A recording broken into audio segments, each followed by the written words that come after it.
Hi అండి. బుట్ట చేతులకి మనం కటింగ్ అనేది చూసాం కదా! స్టిచ్చింగ్ అనేది ఈ విధంగా ఉంటదండి. చిన్న కిందొచ్చేసి మనం కట్ వర్క్ అనేది ఇచ్చాం. అదే ఏ విధంగా మనం స్టిచ్ చేసుకోవాలి అనేది ఈ వీడియోలో చూపిస్తున్నానండి. ముందు వీడియోలో చూసారు కదా! మనం హైట్ అనేది 1½ ఇంచ్‌గా మార్కింగ్ చేసుకున్నాము. అలాగే లూజ్ వచ్చేసి 3 ఇంచెస్‌గా మార్కింగ్ చేసుకున్నాం.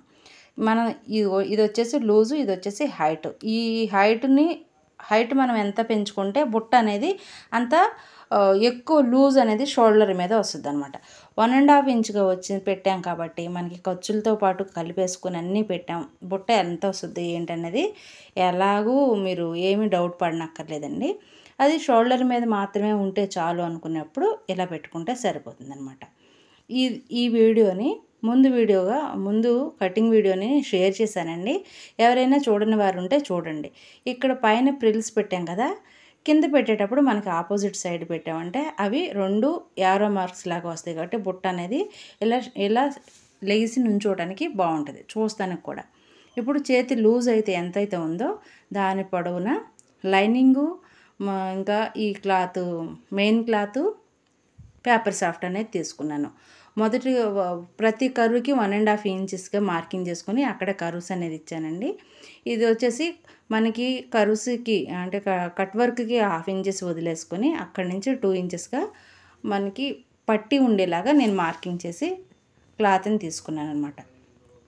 పేపర్ సాఫ్ట్ ఏమో 2½ ఇంచులు, క్లాత్ వచ్చేసి 3 ఇంచెస్ తీసుకున్నాను. ఎందుకంటే మనం కింద వచ్చేసి మనం స్టిచ్ చేసేసి వెనక్కి తిప్పేస్తాము. పైనేమో హ్యాండ్కి అటాచ్ చేయాలి కాబట్టి కట్ వర్క్ దగ్గర సూదిని దింపుకుంటూ నిదానంగా ప్రతి కర్వ్ మనం ఇచ్చినటువంటి బేస్ మార్క్ తోటి మార్కింగ్ ఇచ్చాం కదా! ఆ మార్కింగ్ మీదే స్టిచ్ చేసుకుంటూ వెళ్ళిపోతే ఈజీగా కుట్టేసుకోవచ్చండి.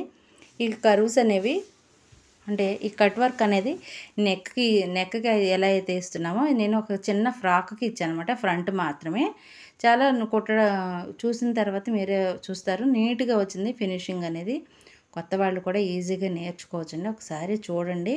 వీడియోని పూర్తిగా చూసినట్లయితేనే మీకు అర్థమవుతుంది అనమాట. ఇలా ప్రతి కరువు దగ్గర సూదిని దింపుకోవటం, పాదాన్ని పైకెత్తుకొని ఇలా చిన్న చిన్నగా కుట్టు వేసుకుంటూ క్లాత్ని అనేది జరుపుకుంటూ ఉండాలండి. ఎందుకంటే లైనింగు, మెయిన్ క్లాత్, పైన పేపర్ సాఫ్ట్ 3 పెట్టాం కాబట్టి అవి కదిలిపోకుండా జాగ్రత్త కుట్టేసుకుంటే సరిపోతుంది.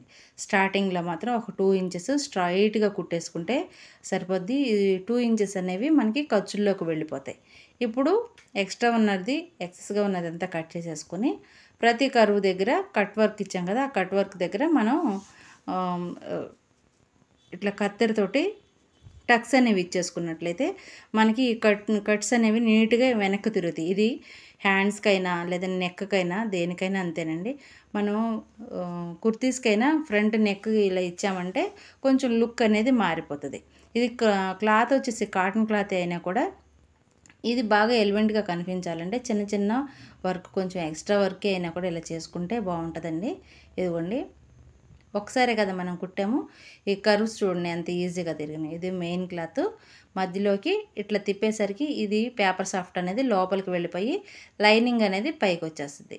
ప్రతి కట్ వర్క్ ఇచ్చాం కదా, అది నీట్గా ఇట్లా వేళ్లతోటి లోపలికి నొక్కేసామంటే ఖర్చులతో పాటు లోపలికి వెళ్ళిపోద్ది, ఫైన్గా వస్తుంది. ఫైనల్గా మనం ఇస్త్రీ కనుక చేసుకున్నామంటే నీట్గా వస్తుందండి ఫినిషింగ్ అనేది. ఇదిగోండి ఈ విధంగా అనమాట. ఇప్పుడు దీన్ని తీసుకెళ్ళి హ్యాండ్కి అటాచ్ చేసేద్దాం. దీన్ని డైరెక్ట్గా కూడా అటాచ్ చేసేయచ్చు, కానీ నేను చిన్న లేస్ అనేది ఇవ్వటం వల్ల ఇంకొంచెం బాగుంది. ఇదిగోండి, మనం ఎక్స్ట్రా ఉంచినటువంటి ఖర్చుని ఇట్లా పేపర్ సాఫ్ట్కి ఒక కుట్టు అయితే వేసేసానండి నీట్ ఫినిషింగ్ కోసం. ఇదిగో మనం లైనింగ్ని ఇలా పెట్టేసుకుని కుట్టుకుంటే ఈ పేపర్ సాఫ్ట్ పెట్టాము కదా, ఇది పైకి వచ్చేలాగా మనం అరేంజ్ చేసుకోవాలన్నమాట. ఇట్లా స్ట్రైట్గా ఒక కుట్టు వేసేసుకుంటే ఖర్చులు అనేవి లోపలికి వెళ్ళిపోతాయి. మనకి ఫినిషింగ్ అనేది నీట్గా ఉంటుంది. ఇలాగనమాట. ఇదిగోండి తిప్పేసామా, ఇదిగోండి ఇటువైపున ఎంత నీట్గా ఉందో ఇటువైపున కూడా అంతే నీట్గా ఉంది. ఇలా స్ట్రైట్గా ఒక కుట్టు వేసేసుకోవచ్చు, లేదంటే ఇక్కడ పోట్లీ బటన్స్ ఇచ్చుకోవచ్చు. నేనైతే చిన్న టెంపుల్ రన్తో ఉన్నటువంటి ఈ లేస్ని అటాచ్ చేస్తున్నానండి. ఈ రెండింటికి మధ్యలో ఇలా పెట్టి. మీకు వీడియో అర్థమైందనే అనుకుంటున్నాను. ముందు వీడియోలోనేమో కటింగ్ వీడియో పెట్టాను, ఇప్పుడు స్టిచ్చింగ్ వీడియో అనమాట. ఈ కింద మనం ఈ హైట్ పెరగటం కోసం ఈ పట్టీ అనేది ఇచ్చాం. పట్టీ స్టిఫ్గా ఉంటుంది, పేపర్ సాఫ్ట్ వేసాం, స్టిఫ్గా ఉంటుంది కాబట్టి లుక్కి బాగుంటుంది అనమాట. ఈ మధ్యలో ఈ చిన్న లేస్ వేయటం వల్ల ఇంకొంచెం లుక్ అనేది మారిందని నాకు అనిపిస్తుందండి. బాగుంది కూడా. మనకి ఓన్గా మనం స్టిచ్ చేసుకున్నా, లేదంటే కస్టమర్స్కి ఎవరికైనా స్టిచ్ చేయాలన్నా కూడా మనం కూడా సజెస్ట్ చేయొచ్చు అనమాట, ఇలా అయితే బాగుంటుంది అని. కొంచెం ఇన్వెస్ట్ చేయటం, కొంచెం టైం ఎక్కువే పట్టుద్ది, ఎక్కువ ప్రాసెసే పట్టుద్ది, అయినా కూడా ఫినిషింగ్ అనేది చాలా నీట్గా వస్తుంది. ఒకసారి మీరు ట్రై చేయండి. వీడియో ఎలా ఉంది అనేది తప్పకుండా కామెంట్ చేసి మీ మీ అభిప్రాయాన్ని తప్పకుండా మాతో షేర్ చేయండి ప్లీజ్. ఇక్కడ స్ట్రైట్గా ఒక కుట్టు వేసేసామంటే చాలు. మనకి ఖర్చులు అనేవి ముందే ఫోల్డ్ చేసేసాం కాబట్టి మెయిన్ క్లాత్కి ఇబ్బంది ఏమి ఉండదు, మనకి ఎక్కువ తక్కువలు అనేవి రావు. ఇది కూడా చూస్తున్నారా, నీట్గా వచ్చింది. ఇది డ్రెస్కి స్టిచ్చింగ్ అయిపోయిన తర్వాత ఎలా ఉంది అనేది కూడా చూద్దురు. కానీ ఇది హ్యాండ్, ఇదిగోండి ఇట్లా షోల్డర్ మీద మాత్రమే కనిపిస్తుంది అనమాట. అదే విధంగా కనిపించాలని ఇక్కడ కూడా నేను ఇట్లా అటాచ్ చేశానండి, నెక్కి కూడా కొంచెం హైలైట్ అవ్వటం కోసం. నెక్కి కట్ వర్క్ ఇచ్చాము. ఇదిగోండి పేపర్ సాఫ్ట్కి ఫ్రాక్కి మధ్యలోనేమో ఇలా ఇదే సేమ్ లేస్ని ఇక్కడ కూడా వేస్తాం. ఇలా వేయటం వల్ల లుక్ అనేది మారింది. ఇది హ్యాండ్స్కి వేసుకోవచ్చు, నెక్కి కూడా వేసుకోవచ్చు.